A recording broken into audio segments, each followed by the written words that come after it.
السلام علیکم خواتین و حضرات، میں شاہزیب اکبر الہ آبادی بڑے مشہور شاعر ہیں اردو کے۔ ان کی ایک نظم ہے برق کلیسا، اس میں طنز بھی ہے اور بڑی منفرد نظم ہے۔ آخر تک سنیں گے تو مزہ آئے گا، سنیں اور سر دھنیں۔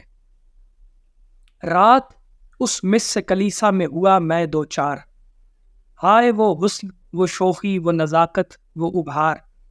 زلف پیچا میں وہ سج دھج کے بلائیں بھی مرید، قدر رانا میں وہ چم خم کی قیامت بھی شہید، آنکھیں وہ فتنہ دوراں کی گنہگار کرے، گال وہ صبح درخشاں کے ملک پیار کرے، گرم تقریر جسے سننے کو شعلہ لپکے، دلکش آواز کی سن کر جسے بلبل جھپکے، دلکشی چال میں ایسی کہ ستارے رک جائیں، سرکشی ناز میں ایسی کہ گورنر جھک جائیں، آتش حسن سے تقوی کو جلانے والی، بجلیاں لطف تبسم سے گرانے والی، پہلوئے حسن بیاں شوخی تقریر میں غرق، ترکی و مصر و فلسطین کے حالات میں برق، پس گیا لوٹ گیا دل میں سکت ہی نہ رہی،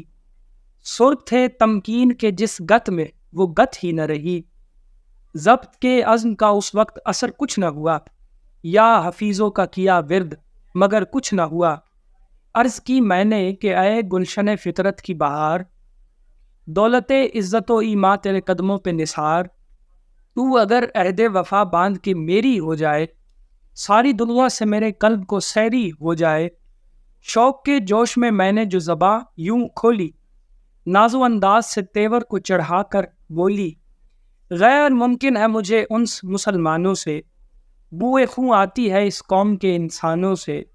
لن ترانی کی یہ لیتے ہیں نمازی بن کر، حملے سرحد پہ کیا کرتے ہیں غازی بن کر، کوئی بنتا ہے جو مہدی تو بگڑ جاتے ہیں، آگ میں کودتے ہیں توپ سے لڑ جاتے ہیں،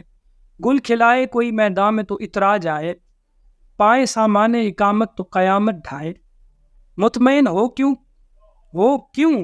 کہ یہ ہے نیک و نہاد، ہے ہنوز ان کی رگوں میں اثر حکم جہاد،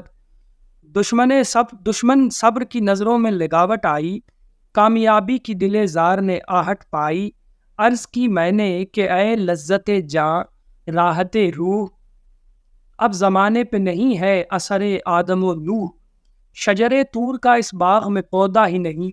گیسوئے حور کا اس دور میں سودا ہی نہیں، اب کہاں ذہن میں باقی ہے براق و رف رف، ٹکٹکی بند گئی ہے قوم کی انجن کی طرف، ہم میں باقی نہیں اب خالد جاں باز کا رنگ، دل پہ غالب ہے فقط حافظ شیراز کا رنگ، یا نہ وہ نعرہ تکبیر نہ وہ جوش سپاہ، سب کے سب آپ ہی پڑھتے رہے سبحان اللہ، جوہرے تیرے مجاہد تیرے ابرو پر نثار، نور ایماں کا تیرے آئینہ روح پر نثار، اٹھ گئی صفائے خاطر سے وہ بحث بد و نیک، دو دلے ہو رہے ہوں کہتے ہیں اللہ کو ایک، موج کوثر کی کہاں اب ہے میرے باغ کے گرد، میں تو تہذیب میں ہوں پیر مغاں کا شاگرد، مجھ پہ کچھ وجہ عتاب آپ کو اے جان نہیں، نام ہی نام ہے ورنہ میں مسلمان نہیں، جب کہا صاف یہ میں نے کہ جو ہو صاحب فہم، تو نکالو دل نازک سے یہ شبہ یہ وہم، میرے اسلام کو ایک قصہ ماضی سمجھو، میرے اسلام کو ایک قصہ ماضی سمجھو، ہنس کے بولی کہ تو پھر مجھ کو بھی راضی سمجھو۔ خدا حافظ۔